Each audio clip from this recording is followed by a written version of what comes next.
आ गए, पहुंच गए। अब पहुंचकर क्या बोले कि बालक मैं आया हूं हनुमान जी की आज्ञा से, तुमको नाम सुनाने आया हूं, चलो। हाथ पकड़ लिया, सरयू जी में स्नान कराया। और वहां कहाँ रखा था चंदन तिलक, वो तो खुद ही स्नान करके आ रहे थे। सरयू जी के तीर की रज से ही तिलक लगा दिया। संतों के जटाओं में तुलसी होती है, तुलसी का दाना, एक दाना निकाल के और अपनी ही तुलसी की माला पहना दी, कान में उपदेश दे दिया और नाम रखा रामानुज दास। क्या रखा नाम? रामानुज नाम था उनका घर का।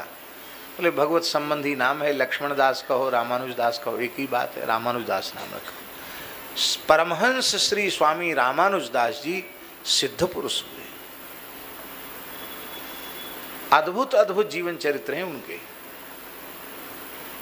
हमारे पूज्य गुरुदेव पहाड़ी बाबा महाराज ने उनको अपने सिद्ध गुरु के रूप में स्वीकार किया। लंबे समय तक उनकी सन्निधि में महाराज जी रहे, परम विरक्त थे। अपने संपूर्ण जीवन में परमहंस रामानुज दास जी ने एक भी इंच भूमि कहीं खरीदी नहीं, अपने लिए एक पर्ण कुटी तक नहीं बनाई, परम विरक्त भाव से विचरण किया। विलक्षण महापुरुष थे।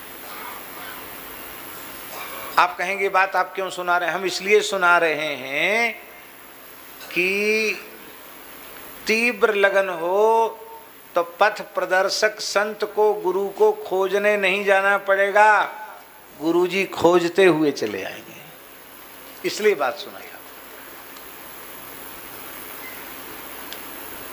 आपकी लगन तो हो। फिर ऐसा थोड़े ही कि गुरुजी फिर चेला बना के अपने साथ ले गए हों, बस वहीं आखिरी एक ही दिन मिलन, दंडोत प्रणाम, वो अपने स्थान में चले गए, वो अपने भजन के लिए चले गए। आहा,